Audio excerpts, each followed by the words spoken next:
This is Dr.RED Panda.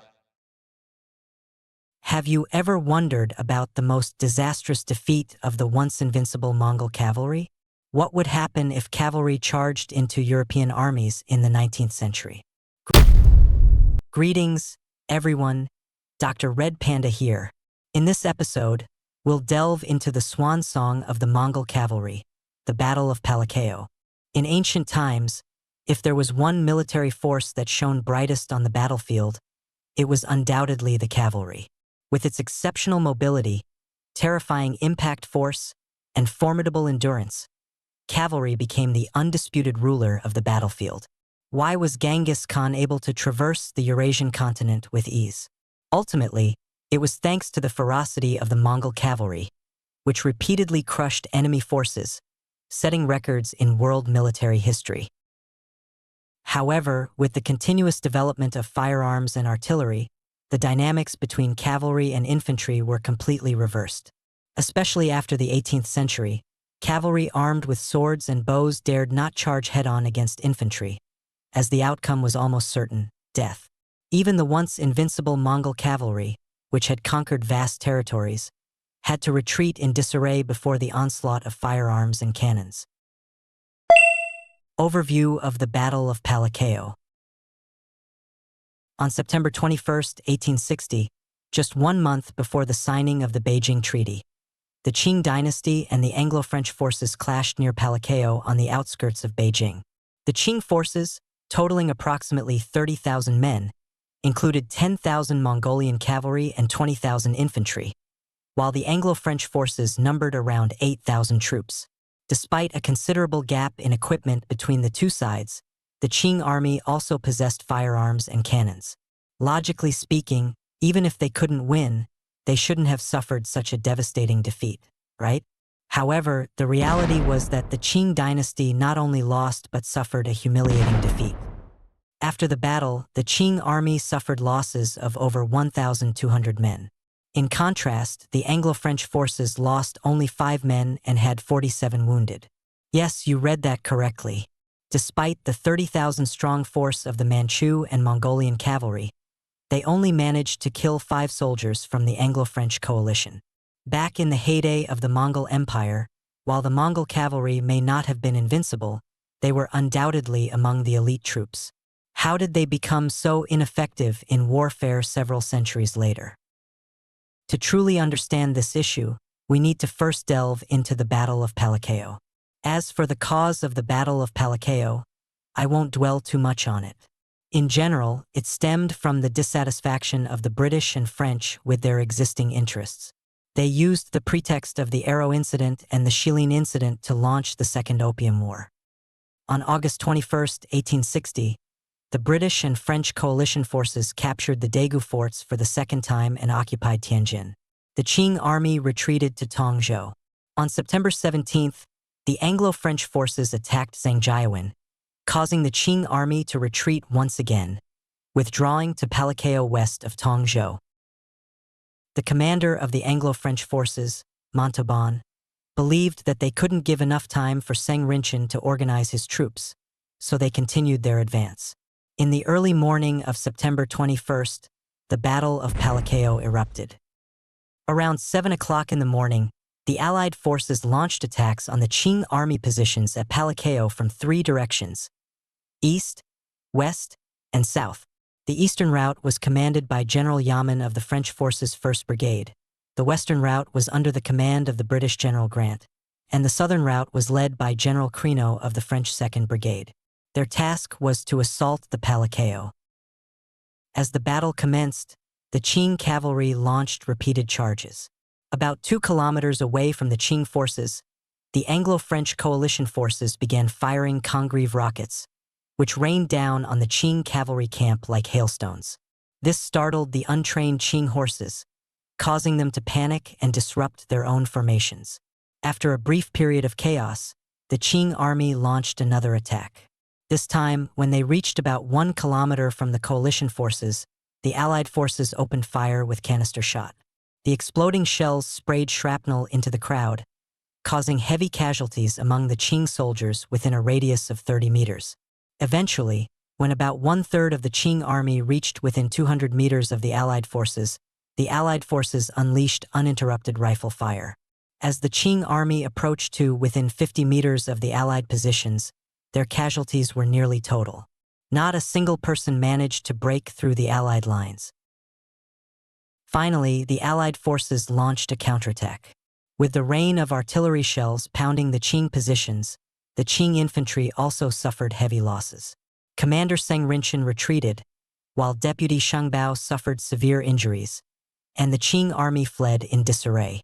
What started as a confrontation between two armies ended up as a massacre by the British and French forces against the Qing army. This battle utterly shattered the Qing dynasty's confidence in resisting foreign aggression. On the day following the Battle of Palikao, Emperor Xianfeng left Beijing under the pretext of hunting in the north, taking the empress and concubines with him, fleeing to the summer palace in Rihe. On October 18th, British and French reinforcements occupied Beijing and set fire to the old summer palace. The reasons for the massacre of Qing cavalry. After grasping the general overview of the Battle of Palikao, let's analyze the specific reasons for the failure of the Qing army. Firstly, there was a significant disparity between firearms and bows and arrows. Firearms were divided into two main categories: smoothbore guns and rifled guns. Prior to the mid-19th century, most firearms belonged to the smoothbore category, lacking rifling in the barrel, resulting in shorter effective ranges and lower accuracy. During the First Opium War, the British employed smoothbore guns with an effective range of approximately 200 meters and a firing rate of around 3 shots per minute. In contrast, the Qing army was equipped with matchlock and wheellock guns, also smoothbore, but with an effective range of only about 120 meters and a slower firing rate of approximately 3 shots every 2 minutes. Moreover, only about one-third of the Qing troops were armed with firearms, with the majority still relying on bows and arrows with an effective range of roughly 100 meters. Despite their faster firing rate, bows and arrows had less stopping power than matchlock guns. Additionally, due to inadequate training and lax military preparation, the Qing cavalry's archery skills had significantly declined. During the era when Mongolian cavalry dominated the battlefield, they utilized powerful bows with draw weights of up to 150 pounds. By the time of Emperor Taizong's reign, Manchu-Mongol cavalry could handle bows with draw weights of 120 pounds. Even into the mid-17th to 18th centuries, they still used bows with draw weights of around 90 pounds. However, by the early 19th century, many soldiers struggled to even draw a full bow, resorting to weaker bows with draw weights of only 20 to 30 pounds, resulting in effective ranges of around 50 meters with limited penetration power. Furthermore, during the Second Opium War, the Anglo-French forces had already switched to breech-loading rifles. The British were equipped with the 1853 Enfield rifle, while the French used the mini rifle. These rifles had an effective range of nearly 300 meters, with a maximum range reaching up to 800 meters. Their accuracy and loading speed were greatly improved. This posed a significant challenge for the Qing army, which still primarily relied on bows and arrows as their main means of attack. The artillery firepower was also drastically mismatched. Prior to the Second Opium War, Europe had invented and equipped itself with heavy breech-loading guns and Armstrong guns, with a range of approximately over 4,000 meters. These guns had a rapid firing rate and, when loaded with canister shot, could explode above enemy troops, effectively covering a radius of 30 to 50 meters. They were powerful weapons against charging infantry. The Anglo-French Armstrong and Napoleon guns could adjust their firing distance according to the needs of the battle, offering flexibility and accuracy far beyond that of the Qing artillery. Canister shot shells were packed with black powder and numerous small steel balls, equipped with timed fuses. When they exploded, the steel balls would scatter, causing mass casualties among the Qing troops. In contrast, Qing artillery consisted mainly of muzzle-loading guns with short range and low accuracy, resembling technology from the 17th century. Due to inadequate craftsmanship, their cannons often overheated and burst when fired, necessitating thick barrels, resulting in large cannons with small calibers. Some cannons weighed several thousand or even tens of thousands of kilograms, making them impossible to maneuver or adjust direction in battle with low accuracy. According to French officer Matthew, the Qing artillery at the Daegu fortresses fired shells that flew harmlessly overhead. Similarly, French officer Paul de Varlans noted that Qing iron cannons often missed their targets due to poor direction adjustment, with shells passing overhead without causing harm. These accounts illustrate that whether the Qing army had artillery or not made little difference. Additionally, their use of solid projectiles further diminished their effectiveness, even with sufficient range and aim. The third is tactical errors. Even the Xianfeng emperor became anxious when the Anglo-French coalition forces reached their doorstep. He even lectured Zheng Rinchen on his perception of Western military tactics. When those barbarians engage in battle, their cavalry leads the charge with infantry following behind. Just as they're about to commence the attack, their cavalry disperses to the flanks, while infantry arranges in 3 layers. The front layer lies prone, the middle layer crouches, and the rear layer stands upright. Then the front layer fires, followed by the middle layer, and finally the rear layer. If we were to charge head-on, we would surely be defeated. Only through oblique, flanking attacks can victory be achieved. From Xianfeng's words, we can see that the Qing dynasty had a fair understanding of Western frontline tactics. However, the emperor's guidance to use surprise attacks to outmaneuver the enemy's vanguard, relying on close combat tactics with bird guns, swords, and spears, ultimately reflects a disregard for the power of firearms and cannons. This tactical mistake is not solely attributed to Emperor Xianfeng. Officials at all levels also had insufficient awareness of the firepower possessed by the Anglo-French coalition forces. For example, there was an official named Yin Zhaoyong who proposed a strategy called the blanket method. The specific method involved deploying the blanket troops when encountering enemy forces. The troops in the front would crouch while those behind them stood, covering the entire army. Then they would observe the enemy through the gaps and open fire. When the enemy relaxed their guard slightly, the blanket troops would swiftly charge forward, capturing the enemy in one fell swoop. This way, the enemy's firearms and weapons would be rendered useless. From this, we can see how shallow the Qing officials' understanding of firepower was.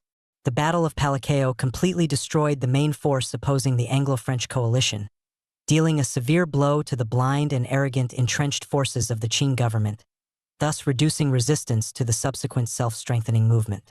After the Battle of Baliqiao, Mongolian cavalry gradually faded from the stage of history. Therefore, some refer to the Battle of Baliqiao as the swan song of the Mongolian cavalry. The aftermath of this battle. Although suffering a major defeat in this battle, it must be said that the Mongol cavalry showed remarkable courage in combat. Many British and French officers also expressed admiration for the Mongol cavalry's fearless and valiant spirit. However, given their outdated tactical formations and lack of professionalism, it is not surprising that they suffered such a devastating loss. One wonders if this could bring a slight improvement to the countenance of the late Genghis Khan. Yet, just 19 years later, the Qing government faced a harsh slap in the face. Similarly, facing the British Army, relying mainly on melee weapons and possessing low firearm capabilities, they managed to kill thousands of British soldiers in open field battles, achieving results that the Qing government had never dared to dream of. Stay tuned for the next episode. The Zulus' epic battle against the lobster troops. And that's a wrap for this episode of the video. I'm DR.RED Panda. If any of you have your own perspectives, or if you think there are any errors in the video, feel free to leave a comment in the discussion section. If you found this video helpful, don't forget to subscribe and give it a thumbs up. Until next time, take care.